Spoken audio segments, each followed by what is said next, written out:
everyone, Angela Allen from the Handmade Homestead. Today we are processing peppers. We're making cowboy candy. Turned out I had 175 peppers in the garden that we picked yesterday when we pulled up the plants, and a number of those were jalapenos. A lot of them are not jalapenos, so they're not super hot. So I've done a mixture of garden peppers, jalapenos, and not jalapeno peppers, and that's what I'm doing cowboy candy with.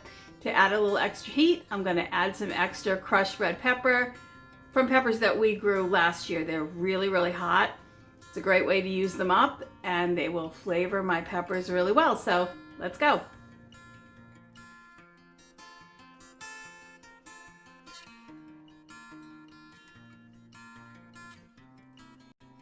So as I said, I do have a lot of different kinds of peppers in here. They're Ajvarsky peppers, Jimmy Nardellos, they're Cubanelle peppers, they're even Chichito peppers, as well as the jalapeno peppers in here. But there are a lot of jalapeno peppers. So I'm gonna start with slicing those up, add some of the other peppers as I go. I am probably gonna end up using this entire bowl of peppers. And I am gonna use a food processor that gives me about 1/8 of an inch slice, which is perfect for my family because we use these cowboy candy peppers on everything, from pizza to salad to sandwiches. We are just obsessed with them. They are so good.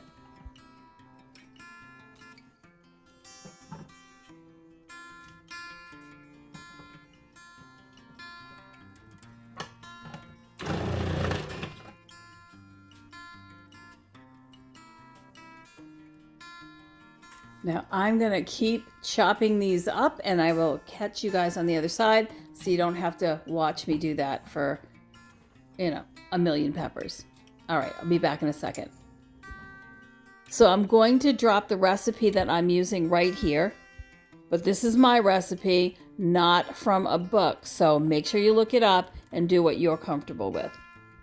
I've brought the brine to a boil for about 3 or 4 minutes to make sure all of the sugar is dissolved and it's kind of opened up the flavors of the spices that I've added.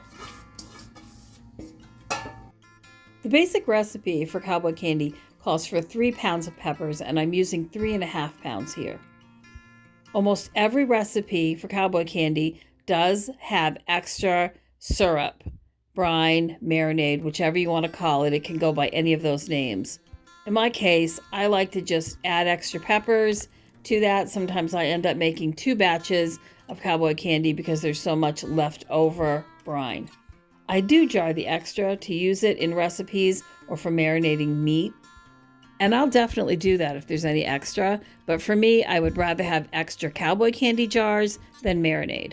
I am definitely a multitasker while I have my food processor out, and it's dirty anyway, and it just had peppers in it. Hot peppers, some of them. I'm just gonna make a thing of hummus for my family to enjoy before I bother washing off this machine.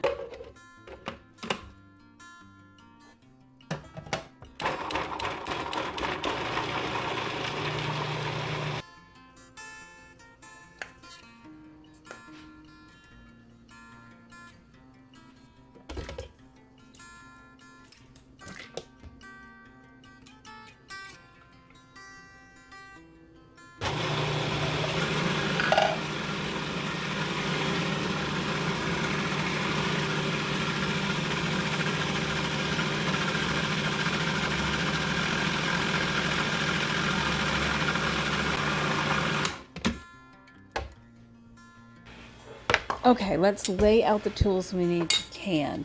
Just simple stuff. A ladle for the hot peppers, some tongs for the hot jars, a spoon, a bowl with a little bit of vinegar in it, and a clean cloth to wipe rims. A little bit of vinegar. I'm using apple cider vinegar, frankly, because I'm out of white vinegar, but it works. I've also got a chopstick handy to debubble, and just a wooden spoon so I can stir the peppers, and a little bit of a strainer to strain the peppers out of the brine as I get towards the bottom. You'll see why in a minute. These jars are clean and sterilized. They are really warm. You can see a little steam coming off them. My water bath canner is hot, but not extremely so I'll be able to fill these jars. And as I fill them one at a time, the jars will go right back into the canner. When you pack peppers for Cowboy Candy, or any kind of peppers really, it's important to cook them a little bit first to soften them, then put them into the jar, pack them in pretty well, not super tight, but pretty well, and then add your brine. That keeps you from ending up with a processed jar that comes out of that canner and sits on your shelf that's half full of brine and half full of peppers. I want my jar full of peppers. Can you raw pack peppers and then add the brine? You certainly can.